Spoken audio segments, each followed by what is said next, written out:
In this video, we are going to derive the equation of an ellipse.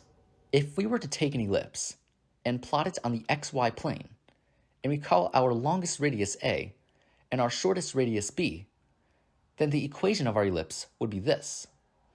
This equation comes from defining an ellipse as a stretched or compressed version of a circle. For instance, let's consider a circle of radius 1. Now let's consider our ellipse equation. Right now, A and B equal 1, which is identical to our circle, but notice how A just represents the factor by which our circle is horizontally stretched or compressed.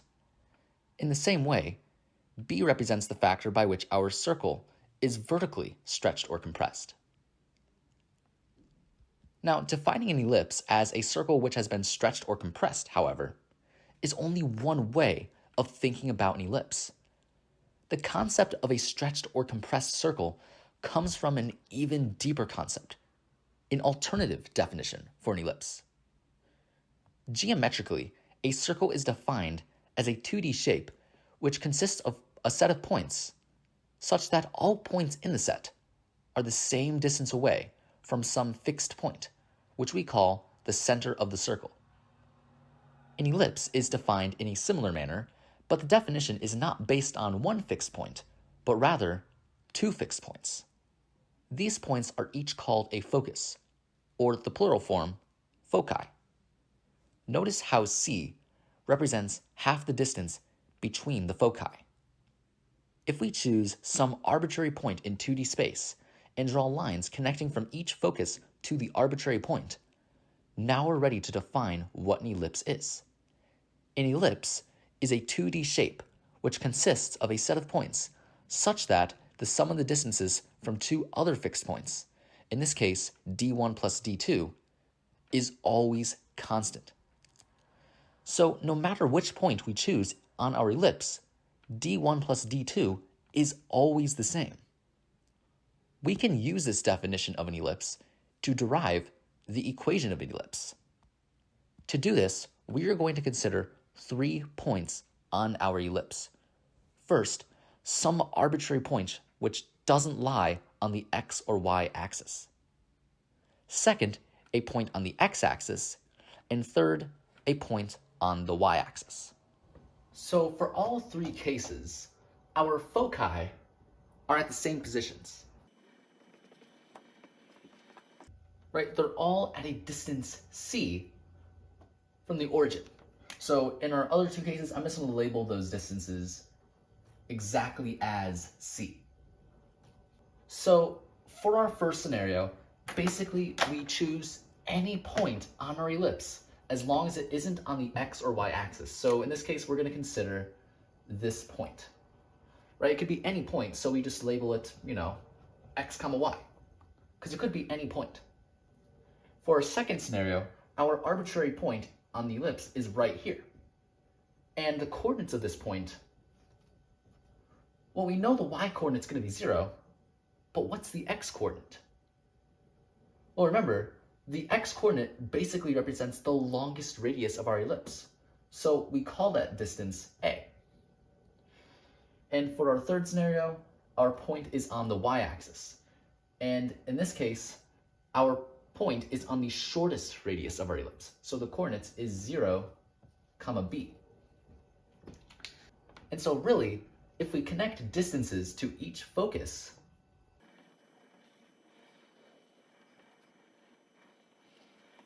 so remember, the whole idea of the definition of an ellipse is that the sum of these distances is the same, no matter which point you choose on your ellipse. Let's start out by writing the sum of these 2 distances. To evaluate this distance, well, we know that this distance right here is a. So using that fact, we know that this distance is c plus a, right? And we take that distance and add it to this distance. And this distance is a minus c. So this right here is the sum of these 2 distances. And so now all we got to do is set this equal to the sum of these two distances. Now, to evaluate these two distances, we could break this up into two right triangles. As you can see, all we got to do is use the Pythagorean theorem to figure out this distance and this distance. This distance is x, this distance is y, and this distance is c. So using the Pythagorean theorem, for this distance we get, for our second distance, we need this length and this length. Well, we already know that our vertical length is y, so then what's this length? Well, we know that this length is c. So that means that this length is c minus x. So using the Pythagorean theorem, for this length we get, and this is it. All we have to do now is algebraically convert this into the equation of an ellipse that we already know about. So to start out, notice how the left side of the equation really is just 2a. And so really, notice how we're really dealing with a square root equation. So we're just going to subtract this square root to the other side.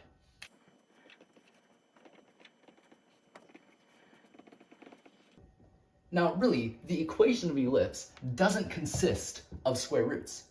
So we're basically going to get rid of these square roots. And to do that, we're going to start out by squaring both sides of this equation. So we're squaring the left side of the equation and squaring the right side of the equation. Now, when we square the right side of the equation, all that's going to happen is the square root is going to be eliminated. So all we get on the right side is exactly what we have underneath the square root. But on the left side of the equation, it's a little bit more complicated. But notice how all this is something minus something squared. And if you recall, if you were to expand this out, all it's going to be is this. And so we're going to use this idea to what we're doing right here. So really, we square 2a, and then we subtract 2 times this, or in other words, we subtract 2 times 2a, which gives us 4a, and we multiply by the square root. And then we add our second term squared. So basically we add everything we have here without the square root. So notice how the y squared cancels out on both sides. Because you could subtract y squared on both sides, it would go away. So next what we're going to do is we're going to expand these two terms. Because when you do it, you're going to see that more terms are going to cancel out. So for our first term right here, we're expanding it out in the same exact way that we expand this out. So what we get is this.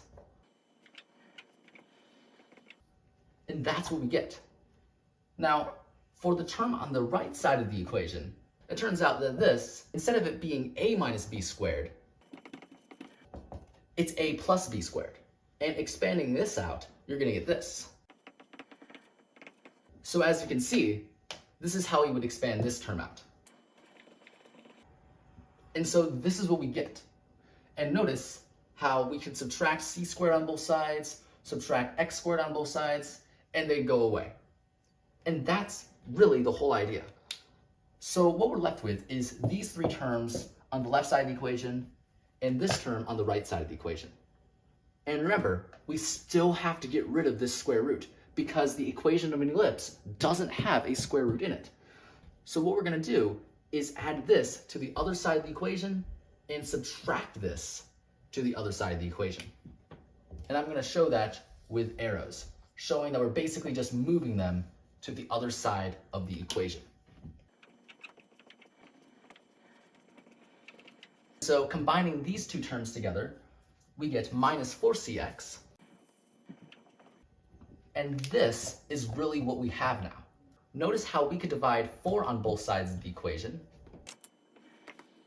And that basically turns the left side into this, and the right side into this. So now, this is where we're at. Right? Next what we're going to do, again, is square both sides of the equation to eliminate the square root.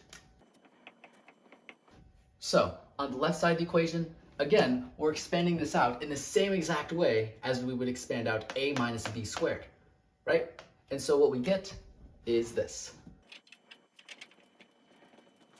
And for the right side of our equation, really, it's going to be a squared times everything we have here without the square root.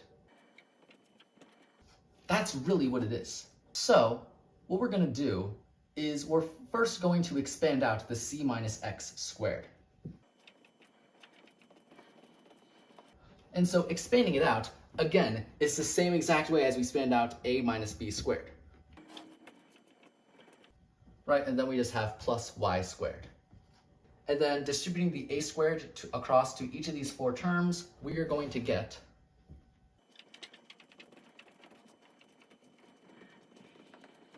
so as you can see, this term is on both sides of the equation, so they cancel out.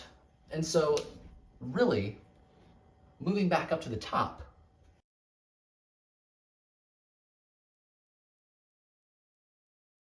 this is what we're left with. Now, you might be thinking like, well, what can we do with this? How can we even convert this into the equation of an ellipse? It looks nothing like it. Well, there is an issue. The issue is that the equation of an ellipse doesn't have the constant c in it. It only has the constants a and b. So what we need to do is we need to get b involved.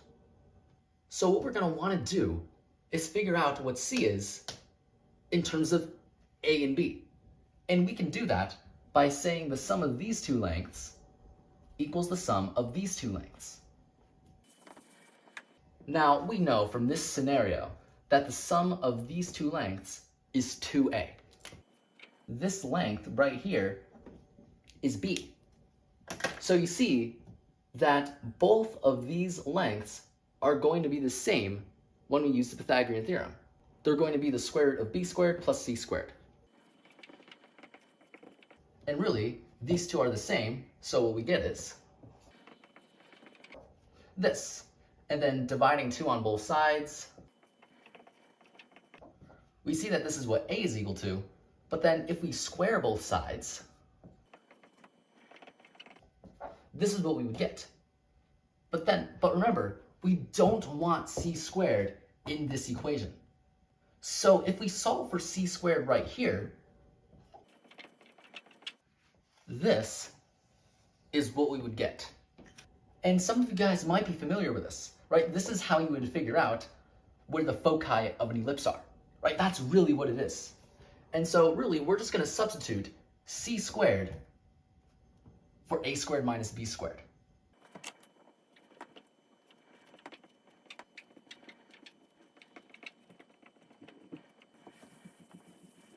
And so this is really what we have now. So next, we're just going to distribute the x squared across this parentheses and distribute the a squared across this parentheses.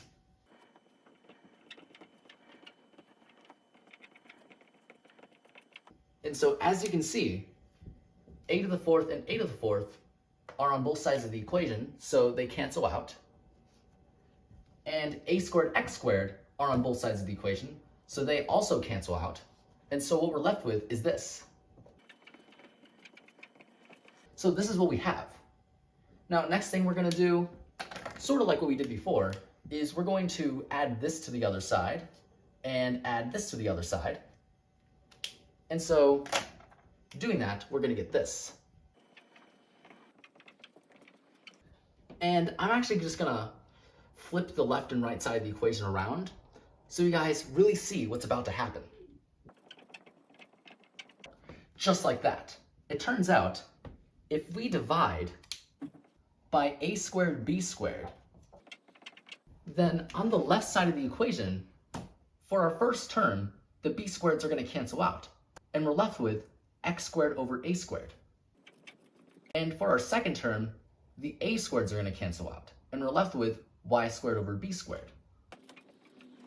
And on the right side of the equation, this is all equal to 1. So this right here is the equation of an ellipse. And so instead of having that intuitive understanding, we ended up figuring out a way to derive it from some other definition, which came from saying that we have two fixed points and we choose some arbitrary point in space. And no matter where that point is, the sum of these two distances is always the same. And so we considered three cases: a point on the x-axis, a point on the y-axis, some arbitrary point that doesn't have to be on the x or y-axis. And using that whole idea, we were able to figure out how x and y, right, no matter what point we choose, how x and y are related. It's exactly by this equation. And so we see that this is the whole idea of where the equation of an ellipse comes from. And that's pretty much it.